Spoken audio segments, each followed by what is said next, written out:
So it is finally happening. I know I sound really excited, but actually I am breaking it just a little bit, not gonna lie. If you followed me for a while, thank you for your support, welcome back. And yeah, it's finally happening. I've certainly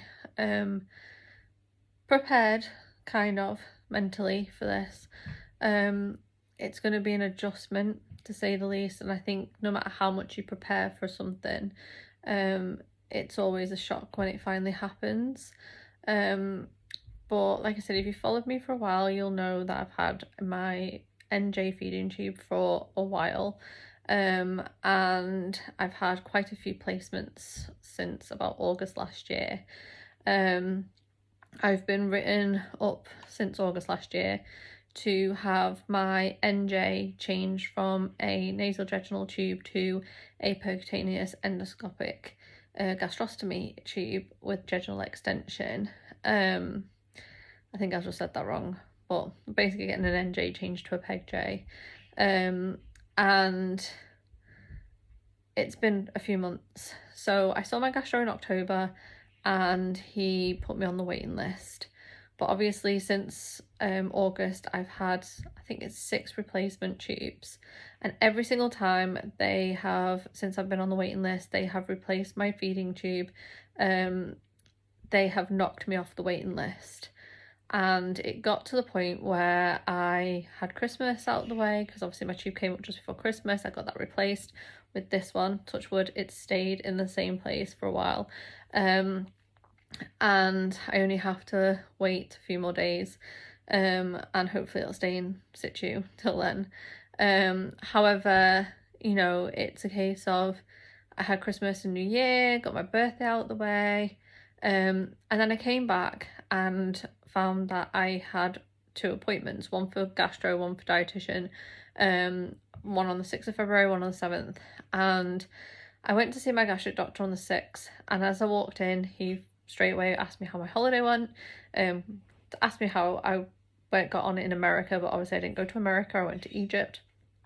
And I kind of was like, I'm sure America's great, but I didn't go there, but thanks. And he was like, this was supposed to have been a follow-up from you having your procedure, so it's supposed to have been a post-op follow-up. And he was like, but obviously you've still not had it. And I was like, no, still not had it. So he was like, this is what I hate about endoscopy. He said, every time you come in for another procedure, they knock you off the waiting list.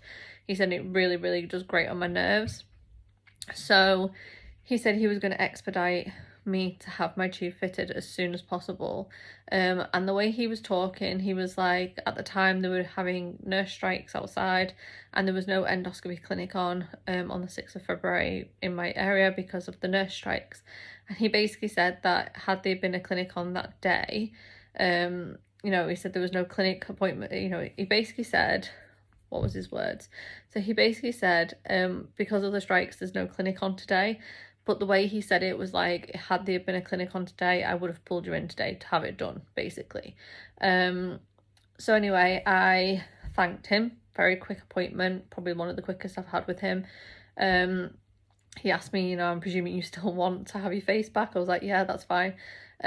So the next day I had several appointments, and after my second appointment I had maybe like half an hour to an hour at home. And I was doing my irrigation and I got a phone call from the hospital stating that they could book me in on the 20th of February for my PEGJ. So I'm finally getting my PEGJ surgery done on Monday, and I am really apprehensive about it. Yes, I'm very thankful that I'll have my face back and I won't have tape irritating my skin and everything should be fine. But it doesn't matter how much you prepare mentally for this. And obviously I went to Egypt for my birthday over New Year and things like that to kind of reset and recharge and kind of get myself mentally prepared for the procedures that I'm having this year.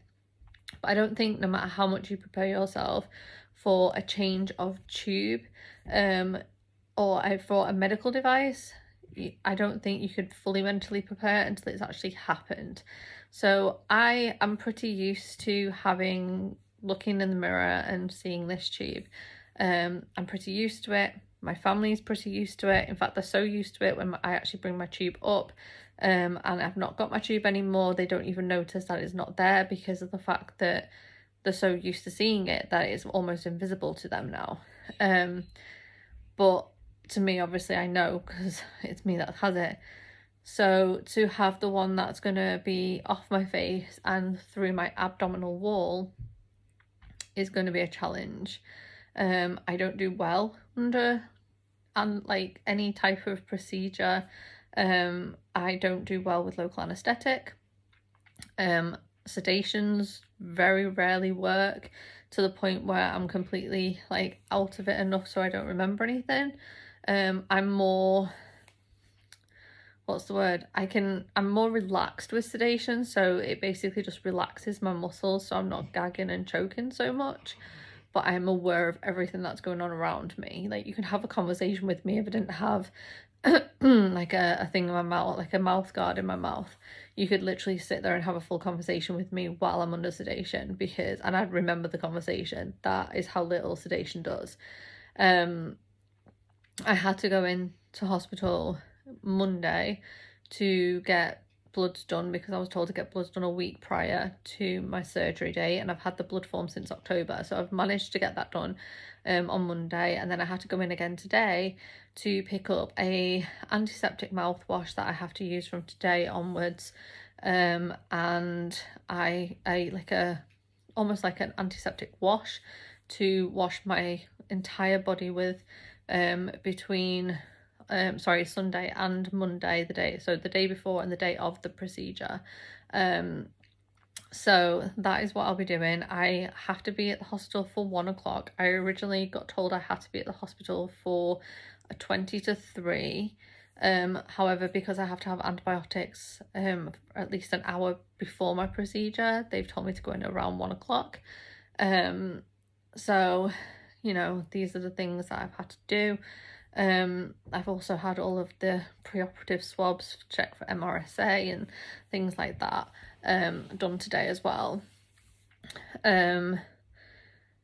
It's just, I don't think mentally I'm prepared to see a tube hanging out of my stomach, you know.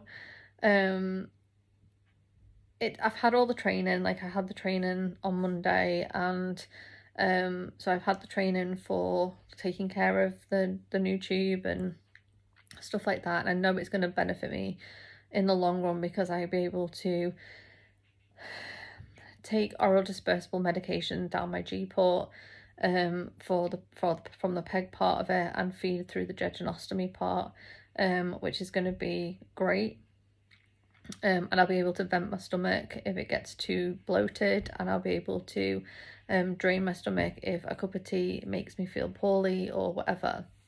So, you know, it kind of is going to be more helpful, but I am kind of apprehensive about the recovery, the procedure, how it's going to look, how I'm going to feel about it. You know, it's one thing to see it on other people in the community, but to have it done to yourself, I don't think there's a full way that you can mentally prepare yourself for how you're going to feel to see this medical device, because it is a permanent medical device. And obviously I'm still getting my head around a lot of other things. Like, I've been told that there's a very high chance I'm going to need a colostomy at some point, which is going to be another hole in my stomach. So there's going to be quite a few adjustments this year, but this is the first one. I'm very grateful that my doctor expedited it and got a call the following day to tell me that I'm getting booked in and that I'm all sorted. I'm just very apprehensive, because I've never typically done very well under sedation and anaesthetics. I'm not having a general, it's done under endoscopy through a gastroscope. And the idea of laying on my back while they're putting tubes down is just nerving me a little bit. And obviously it's more of a case of they need to give me enough sedation. Sedation, like I say, only ever relaxes me. It doesn't knock me out. So if it wasn't for the mouth guard, you could have a full conversation, and I would remember everything. So, and local anaesthetic doesn't always work either. So usually I have to have more of that given, just to make me more numb. Especially with the fact that they'll be placing a hole in my abdominal wall. I've just basically said to the nurse today when she was doing all my swabs and everything, like, just tell the doctors to give me as much as they're allowed to give me sedation wise, to knock me out as much as possible, and to give me a little bit more local anaesthetic than they would typically give, because of my EDS. Things don't always typically work as well as they should. So she's made a note of it. But I'm a very huge infection risk, because every operation I've ever had, I've had an infection from, and I don't heal very well. That'll be the classical side of my EDS. Like, I don't heal well, and something that is supposed to take, like, I don't know, like a day procedure, or I'm in hospital for 24 hours for, it's usually longer than that. So I'm planning for a couple of days admission, but if I get out within 24 hours, then great. But I honestly don't know whether I will or not. So we'll just have to wait and see. But yeah, I'm finally getting my PEGJ fitted on Monday, and I will blog about it when I feel up to it. But I just thought I'd let you guys know that the first of probably a few procedures that I've got to have done over the next year or so is finally getting done, and I'm excited but nervous about it. So if you guys have any advice or anything that you know may help me, then feel free to Instagram by DM message me on my Instagram, message me below, and yeah, hopefully, you know, I will do okay and stuff. But you know, there's risks with everything, so, but I got this. You know, I'm never comfortable with awake procedures. I'm never comfortable with sleeping procedures, like under general anaesthetic, because I don't cope well, but especially with anaesthetic. But being awake for a procedure is kind of really nerve-wracking. The last time I was awake for a procedure, they didn't give me enough sedation, and I kind of just it was just traumatic. So I've got that. I think that's probably why I'm so nervous. But yeah, if you've got any advice or anything that you think I should be taking to hospital with me or anything like that, then please message me and I'll be happy to take it on board. But thank you so much for your support. Thank you so much for watching this. As always, please give me a follow on Instagram and subscribe to this channel for more content, and I will let you guys know how it goes afterwards when it's all done and dusted. So thanks again, and I will speak to you guys soon. Bye.